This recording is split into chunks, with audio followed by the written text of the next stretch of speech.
Evening dear viewers. കുറേ നാളായിട്ട് ഞാൻ ഓൺലൈനിൽ വരുന്നില്ലായിരുന്നു. ഇപ്പോഴാണ് അല്പം സമയം കിട്ടിയത്. And I also need help. നമ്മുടെ സ്റ്റുഡൻസിൽ ഒരാളാണ് എന്നെ സപ്പോർട്ട് ചെയ്യുന്ന ഈ കാര്യത്തിൽ. നമ്മൾ ഇന്ന് പഠിക്കാൻ പോകുന്നത് റീഡിങ്ങിൻ്റെ ഒരു ആക്ടിവിറ്റിയാണ്. എപ്പോഴും എല്ലാ IELTS റീഡിങ്ങിലും സ്ഥിരമായിട്ട് വരുന്ന ഒരു പ്രോഗ്രാമാണ് right, true, false or not given എന്ന് പറയുന്ന തരം ക്വസ്റ്റ്യൻസ്. അത് മിക്കവാറും 2 സെക്ഷനിൽ വരാം. മിനിമം ഒരു സെക്ഷനിലേക്കും എങ്കിലും വരണം എന്നുള്ളത് കമ്പൽസറിയാണ്. അതുകൊണ്ട് it is A sure short question. തീർച്ചയായിട്ടും വരുന്ന ക്വസ്റ്റ്യനാണ്. അതിൻ്റെ സ്കിൽസ് കറക്റ്റായിട്ട് മനസ്സിലാക്കി കഴിഞ്ഞാൽ ഫുൾ മാർക്ക് നിങ്ങൾക്ക് വാങ്ങിക്കാം. അപ്പോൾ ഇന്ന് നിങ്ങൾക്ക് how to get full score in true, false, not given type of questions എന്നുള്ള കാര്യമാണ് നമ്മൾ മനസ്സിലാക്കുന്നത്. ഇന്ന് ഞാൻ നിങ്ങൾക്ക് വേണ്ടി സെലക്ട് ചെയ്തിരിക്കുന്നത് വളരെ എളുപ്പത്തിൽ മനസ്സിലാക്കാൻ പറ്റുന്നതും, അതായത് ഈ വർക്ക് പഠിക്കാൻ സൂട്ടബിൾ ആയിട്ടുള്ള ഒരു ചെറിയ പാസേജാണ് എടുത്തിരിക്കുന്നത്. ഇവിടെ ഉള്ള ഈ പാസേജിൽ പറയുന്നത്, അതിൻ്റെ ഫോട്ടോ ഇപ്പോൾ നിങ്ങൾക്ക് കാണാം. അത് പറയുന്നത് എന്താണെന്ന് വെച്ചാൽ, Kerala is a small state in India but it is the most literate state of India. Malayalam is the language of communication even though many people can use English and Hindi. Tourism is a major industry of Kerala. It is one of the richest states, mainly because of the foreign exchange sent by expatriate Keralites. ഇതാണ് ടെസ്റ്റിൻ്റെ area. കേരളത്തെക്കുറിച്ചാണ് പറയുന്നത്. ചെറിയ സ്റ്റേറ്റാണ്, വളരെ ഇന്ത്യയിലെ ഏറ്റവും literate ആയ സ്റ്റേറ്റാണ്. അങ്ങനെയുള്ള കാര്യങ്ങളാണ്. ഇനിയും നമുക്ക് ക്വസ്റ്റ്യൻസ് വെച്ച് ഇത് എങ്ങനെ ചെയ്യാം എന്ന് നമുക്ക് നോക്കാം. ഇതിൽ question number 1, no other state in India is as literate as Kerala. ഇതാണ് സ്റ്റേറ്റ്മെന്റ്.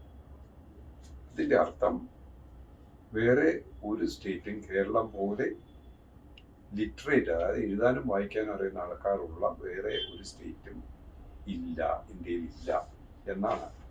അപ്പോൾ ഇവിടെ ടെക്സ്റ്റിൽ പറയുന്നത്, Kerala is A small state in India but it is the most literate state of India. അതിൻ്റെ അർത്ഥം മോസ്റ്റ് ലിറ്ററേറ്റ് എന്ന് പറഞ്ഞാൽ വി ക്യാൻ അണ്ടർസ്റ്റാൻഡ്, അതാണ് ഏറ്റവും ലിറ്ററേറ്റ് ആയിട്ടുള്ളത്. ഇവിടെ എക്സാമിനർ ആ ക്വസ്റ്റ്യൻ ഇട്ടിരിക്കുന്നത്, no other state in India is as literate as Kerala. അതിൻ്റെ അർത്ഥം വേറെ ഒരു സ്റ്റേറ്റും കേരളം പോലെ ലിറ്ററേറ്റ് അല്ല. അപ്പം ടെസ്റ്റിൽ കിടക്കുന്നതും എക്സാമിനർ പറയുന്നതും ഒരേ കാര്യമാണ്.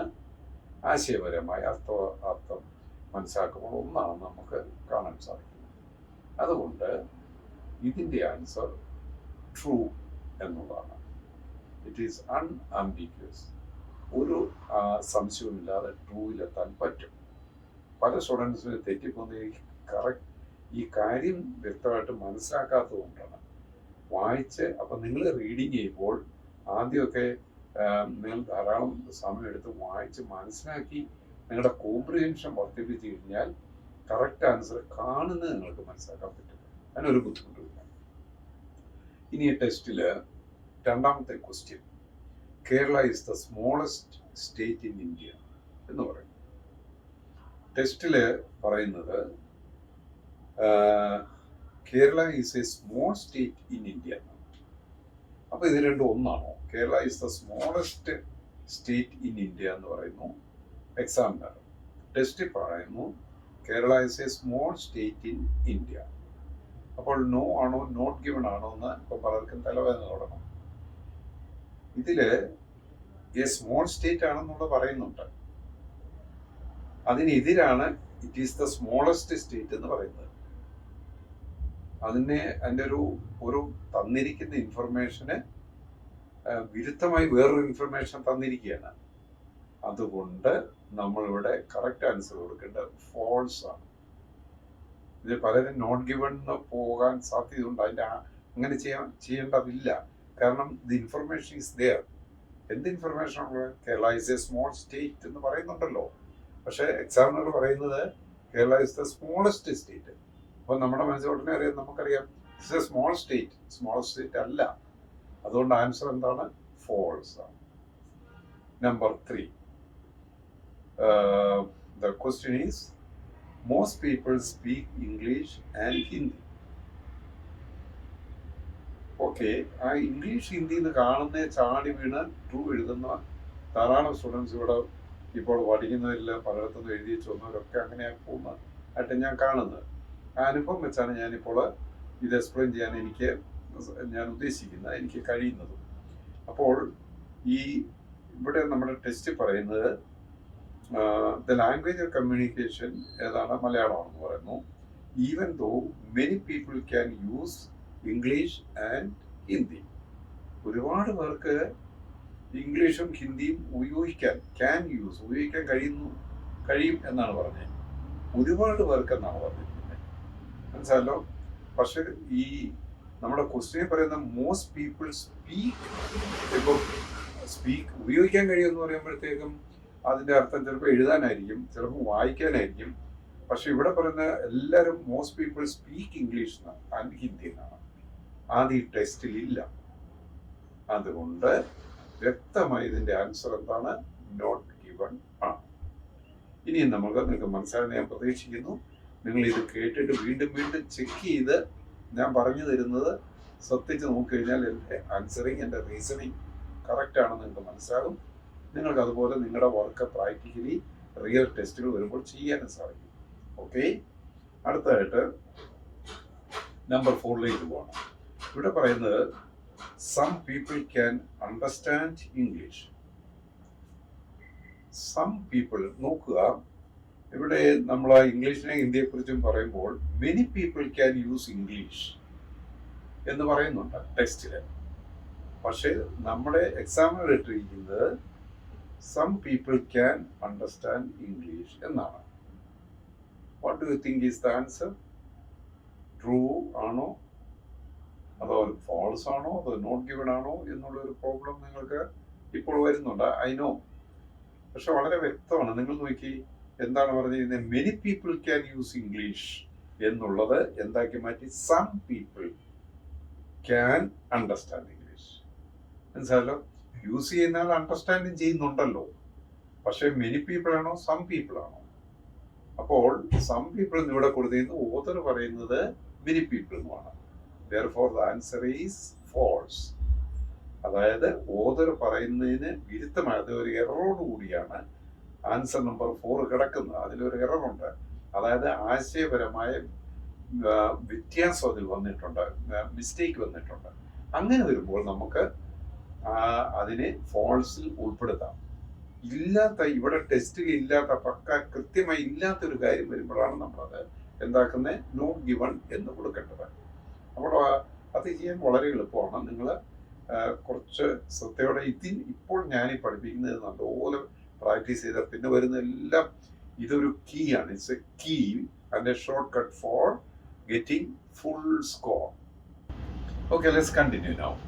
നമ്മൾ പറഞ്ഞു കൊണ്ടിരുന്നത് it is one of the richest states എന്ന് ഓതർ പറയുന്നു. അവിടെ എക്സാമിനർ പറയുന്നത് Kerala is the richest state in India. ഇത് തമ്മിൽ എന്താണ് വ്യത്യാസം? അതായത് ഈ എക്സാമിനർ, അതായത് ക്വസ്റ്റ്യൻ ഇട്ടയാള് പറയുന്നത് കേരളമാണ് ഇന്ത്യയിൽ ഏറ്റവും റിച്ചായ സ്റ്റേറ്റ് എന്നാണ് എൻ്റെ അർത്ഥം. പക്ഷേ നമ്മുടെ ടെസ്റ്റിൽ കിടക്കുന്ന റിച്ചായ സ്റ്റേറ്റുകളിൽ ഒരെണ്ണമാണെന്നാണ്. അപ്പം വേറെ പലതും ഉണ്ട്. പക്ഷെ എക്സാമിനർ ഇട്ടിരിക്കുന്ന ക്വസ്റ്റ്യനിൽ കേരള ഏറ്റവും റിച്ചായിട്ടുള്ളതാണെന്നാണ്. അപ്പം ശരിക്കും ടെസ്റ്റിലുള്ളത് തെറ്റായിട്ടാണ് തെറ്റിച്ചാണ് ഇവിടെ റിപ്പോർട്ട് ചെയ്തിരിക്കുന്നത്. അതുകൊണ്ട് ഇതിൻ്റെ ആൻസർ ഫോൾസ് ആണ്. അതേസമയം Kerala is the richest state in ഇന്ത്യക്ക് പകരം കേരള ഈസ്, അതെ, there are many rich States and Kerala is one of them എന്നാണെങ്കിൽ നിങ്ങൾ എന്താണ് ട്രൂ എന്ന് എഴുതാമായിരുന്നു. പക്ഷെ അതല്ല, ഇവിടെ കേരളം മാത്രമാണ് ഏറ്റവും റിച്ച് എന്നാണ് ആൻസറിൽ വന്നിരിക്കുന്നത്, അതുകൊണ്ട് അത് റോങ് ആണ്. Okay, let's move to number 6. Excuse me.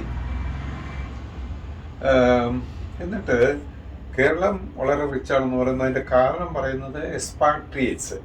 Expatriates എന്ന് പറഞ്ഞാൽ വിദേശത്ത് ജോലി ചെയ്യുന്ന ആൾക്കാരെയാണ് നമ്മൾ എക്സ്പാട്രിയേറ്റ്സ് എന്ന് പറയുന്നത്. ഈ എക്സ്പാട്രിയേറ്റ്സ് ഫോറിൻ എക്സ്ചേഞ്ച് അയക്കുന്നുണ്ട്, അതുകൊണ്ടാണ് കേരളം ഇത്രയും റിച്ച് ആയിരിക്കുന്നത്. അവിടെ it is one of the richest states mainly because of the foreign exchange send by expatriate Keralites എന്നാണ് ടെസ്റ്റ് കിടക്കുന്നത്. അതിൻ്റെ അർത്ഥം എന്താണ്? കേരളം ഇന്ത്യയിലെ റിച്ച് ആയിട്ടുള്ള സംസ്ഥാനങ്ങളിൽ ഒരെണ്ണമാണ്. കാരണം എന്താണെന്ന് വെച്ചാൽ നമ്മുടെ ആൾക്കാർ, കേരളത്തിലെ ആൾക്കാർ എക്സ്പാട്രിയേറ്റ്സ് ആയിട്ടുള്ള ആൾക്കാർ, അതായത് കേരളത്തിൽ നിന്ന് പോയി വിദേശ രാജ്യങ്ങളിൽ ജോലി ചെയ്യുന്ന ആൾക്കാരെയാണ് നമ്മൾ എക്സ്പാട്രിയേറ്റ്സ് എന്ന് പറയുന്നത്.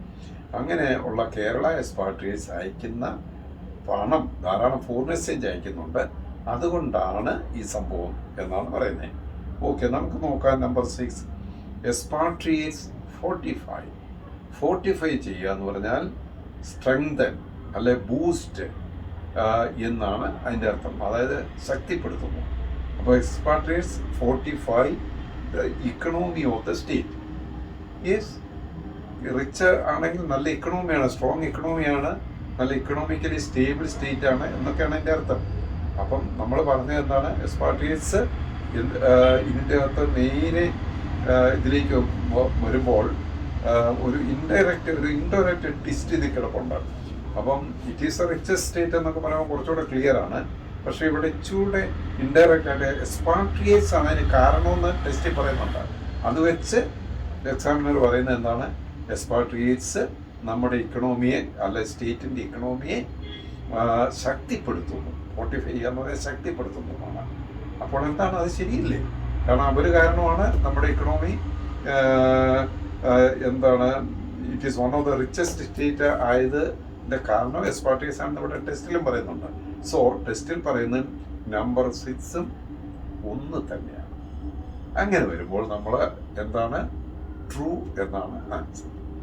ഐ ഹോപ്പ് നിങ്ങൾക്ക് കാര്യങ്ങൾ വ്യക്തമായെന്ന് ഞാൻ പ്രതീക്ഷിക്കുന്നു. കൂടുതൽ വീഡിയോസ് ഞാൻ ഇടാം.